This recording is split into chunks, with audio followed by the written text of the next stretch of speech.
अस्सलाम ग्रेड 9।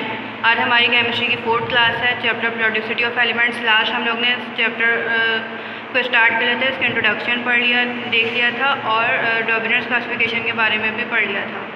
आज हम लोग न्यूलैंड्स क्लासिफिकेशन के बारे में पढ़ेंगे। न्यूलैंड्स, हमारे पास न्यूलैंड एक साइंटिस्ट थे, उन्होंने एक लॉ प्रेजेंट किया और उस लॉ को लॉ ऑफ ऑक्टेव के नाम से जानते हैं। या तो न्यूलैंड्स ऑफ क्लासिफिकेशन के नाम से भी आ सकता है आपके पास पेपर में, या लॉ ऑफ ऑक्टेव के नाम से भी आ सकता है। तो दोनों एक ही लॉ है। अच्छा, इसको हम लोग लॉ ऑफ ऑक्टेव क्यों कहते हैं? ऑक्टेव केमिस्ट्री में 8 नंबर को बोलते हैं, ऑक्टा 8 को बोलते हैं।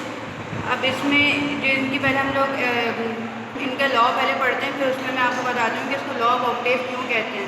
अच्छा, ये हमारे पास लॉ ऑफ ऑक्टेव है।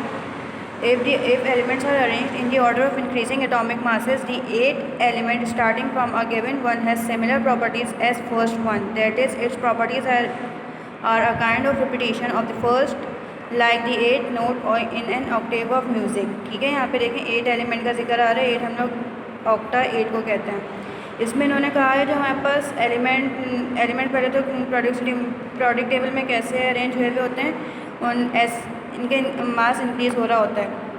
यहाँ पे देख, जैसे हमारे पास एलिमेंट्स अरेंज हुए हैं प्रोडक्ट टेबल में, तो यहाँ पे जो फर्स्ट एलिमेंट है लिथियम, इसका 7 है। जैसे जैसे एलिमेंट्स हमारे पास आ रहे हैं वैसे इसके एटॉमिक मास भी इंक्रीज़ हो रहा है। 7 का एटॉमिक मास, लिथियम का एटॉमिक मास 7 है, इसका 9 है। बोरॉन का हमारे पास 11 है। इसी तरीके से हमारे पास एटॉमिक मासेस इंक्रीज़ हो रहे हैं। लॉ ऑफ ऑक्टेव में न्यूलैंड्स ने ये कहा है कि हमारे पास जो फर्स्ट एलिमेंट है लिथियम, जैसे यहाँ पे फर्स्ट एलिमेंट लिथियम है, इसका जो 8 एलिमेंट होगा, इसका 8 एलिमेंट कौन सा है? सोडियम। अगर इसको हम काउंट करें 1 2 3 4 5 6 8, ठीक है, 7 8 यहाँ से काउंट करेंगे हम लोग 1 2 3 4 5 6 7 8, ये इसका 8 एलिमेंट है। तो इन दोनों की प्रॉपर्टीज़ हमारे पास सेम होंगी, इसकी केमिकल प्रॉपर्टीज़, इसकी फिज़िकल प्रॉपर्टीज़ सेम होंगी। इसी तरीके से मैग्नीशियम, और हमारे पास इसका 8 एलिमेंट कौन सा है? कैल्शियम। मैग्नीशियम, इसको अगर काउंट करेंगे 1 2 3 4 5 6 7 8, ये इसका 8 एलिमेंट है।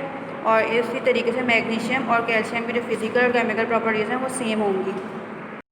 न्यूलैंड ने जो क्लासिफिकेशन, इसका जो प्रोडक्ट टेबल था उसके अंदर किस बेस पे अरेंज हुआ था? प्रोडक्टिविटी की बेस पे अरेंज हुआ था। इसमें जो एलिमेंट्स है वो प्रोडक्टिविटी की बेस पे थे, अरेंज हुए हुए थे। तो इस प्रोडक्टिविटी की बेस पे जहाँ देखा तो हमारे पास फर्स्ट एलिमेंट अपने 8 एलिमेंट के साथ जब उसकी प्रॉपर्टीज़ थी वो सेम होती हैं इन एलिमेंट्स की,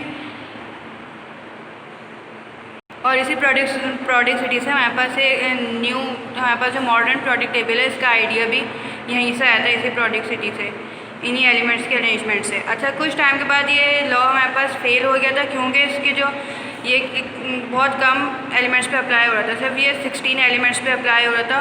इस वजह से इस लॉ को फिर इन्होंने फेल कर दिया। अब बाद में जो साइंटिस्ट आए थे उन्होंने, इसके बाद हमारे पास दूसरा लॉ है, और भी लॉ हैं, वो हम लोग नेक्स्ट क्लास में पढ़ेंगे।